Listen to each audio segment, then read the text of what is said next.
So I'm just walking around the park right now.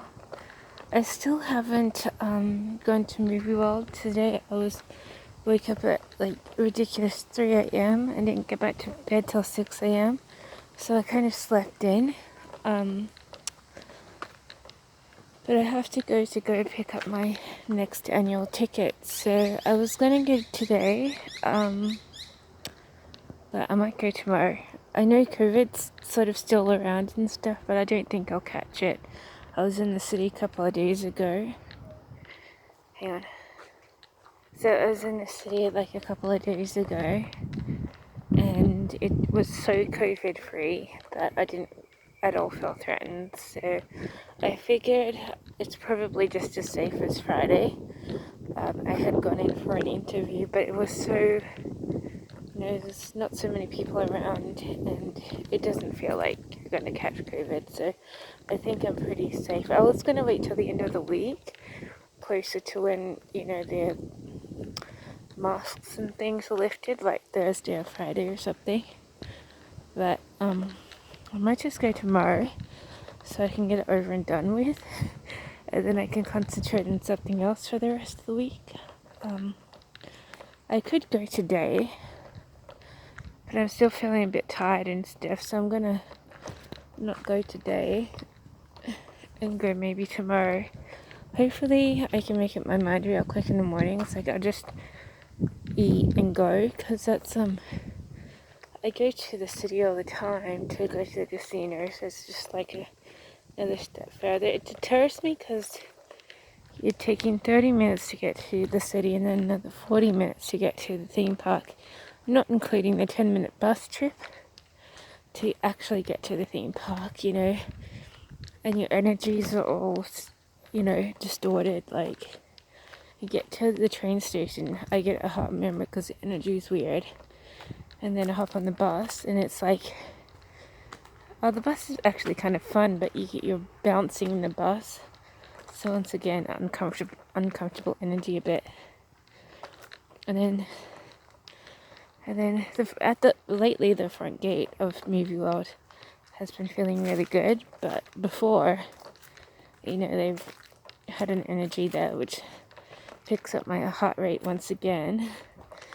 And once I get through the front gates, it's like goes away real quick. So I've got this energy experience in all these levels that also deters me a little bit, but it's really the 40 minutes additional. What I could do is just go to the casino, and then instead of coming back home, to just go to the movie world, because then I'll have a break from the traveling to do something, and then renewed energy, continue on, sort of thing. But I think it's best if I just get there. I mean, I can get there okay. But I wasn't sure whether I want to go today, tomorrow, Friday, whatever. So I was thinking about going tomorrow, because really, last week when I went to the city, it was really safe. Like, I think you have a very low risk of getting COVID. So, but I was going to wait closer to Thursday or Friday when there's next to no risk, because the thing lifts on Friday. So it's pretty safe, especially then. But I could go tomorrow, or I could start going to casino and see how I feel by the time I get to the city. Sometimes I don't feel very good, but last week was great.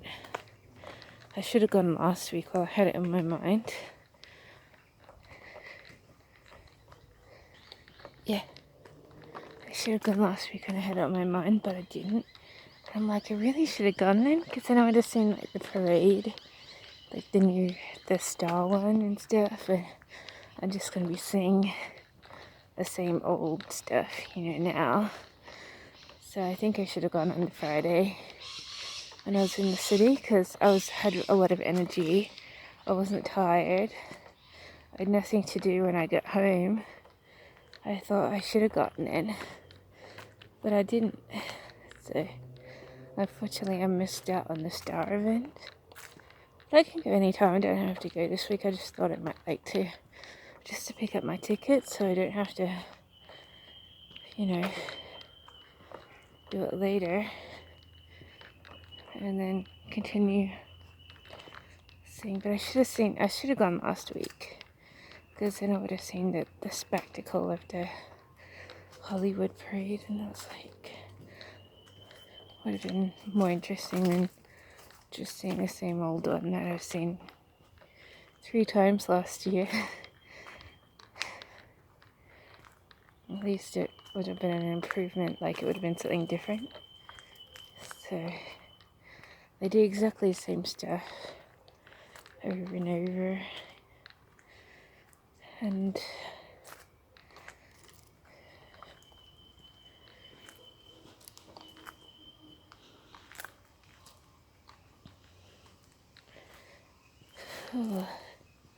but today I might just, I don't know, I want to sort of sort out, these clothes are getting really quite big.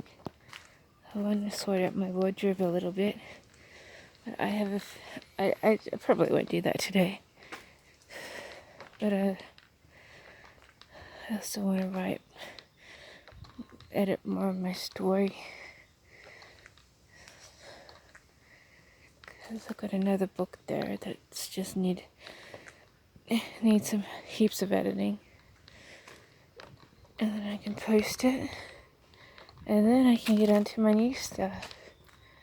The story writing takes more energy out of you than you're supposed. So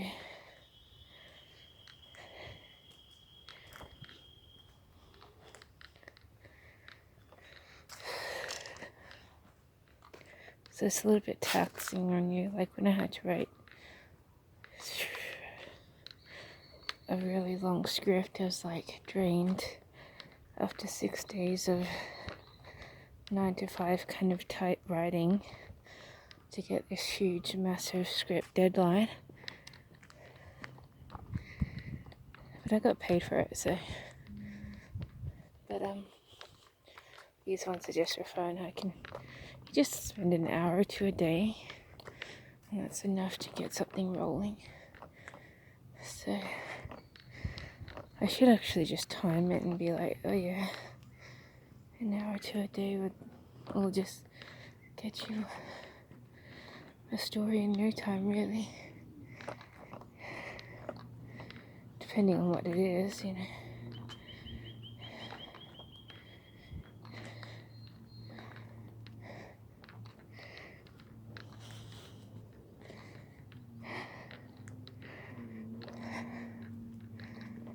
like all these buildings. It's like, look at these. I like these arch gardens and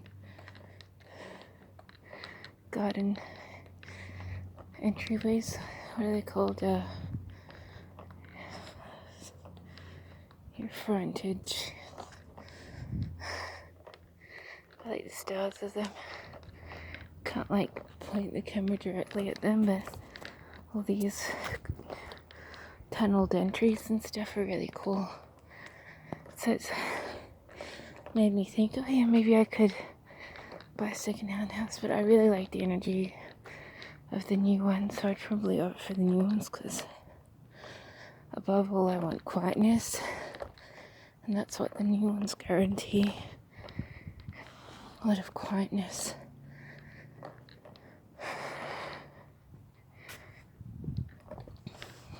But I was almost chucked out of the house last week. And even yesterday, my parent was thinking of being aggressive. And they were like, that wouldn't be chucked out last week. Look at this one. Hang on.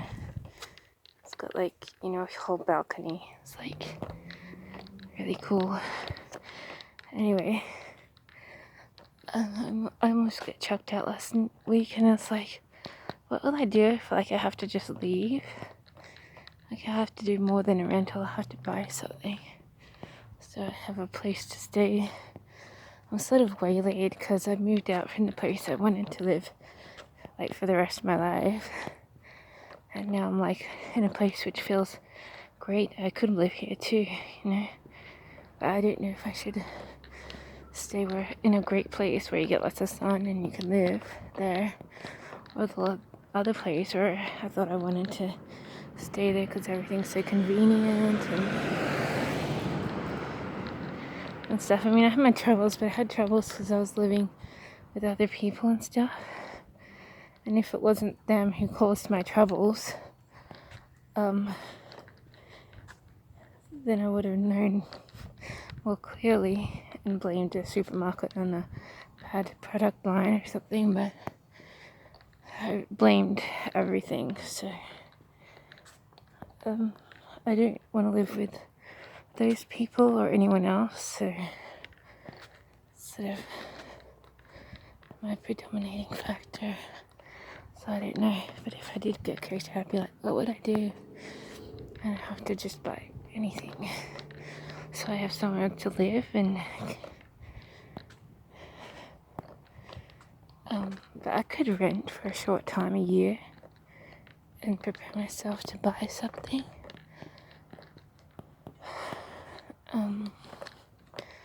Or I could just buy an old house, or I could rent and then prepare to build a house for me. I've got a deposit, I just don't have the income. And right now, so it's sort of like I want to get it on the other side of the country, but the stupid borders keep closing, so, and it's not the cheapest place in the world. So I could opt here, but I feel like I've just opted a second choice. It's not like actually where I wanted to be exactly. So, and heaps of suburbs flood in the rain up here. It's like I wouldn't know where on earth to get a house. You know, the newer suburbs, one of them is off grounds because I already have relatives living there, and I just think I have to live somewhere new, somewhere else, you know, and I have no idea where. But I wouldn't mind like near a huge supermarket, like Westfield or something, or close-ish to the city, not too close because the city is wrecked with crime, but close enough.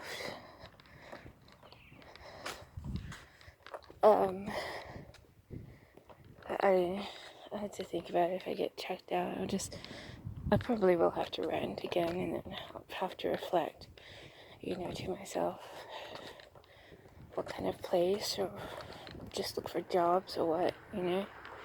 Maybe work a few more years and then think of buying a house, because I don't know, there's so many options.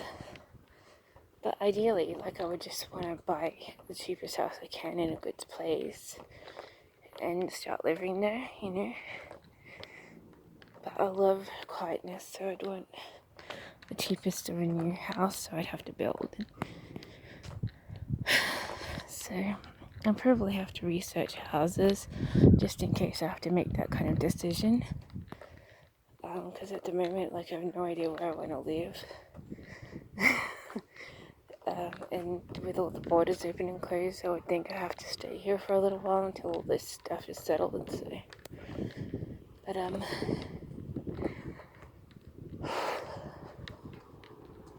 I'm very clueless. I'm very slow to make decisions because I just know I just have to do the cheapest way possible, and I just don't know what that will be if I have to ever just move suddenly. And I'm like, these are like really hard decisions. You're so alone.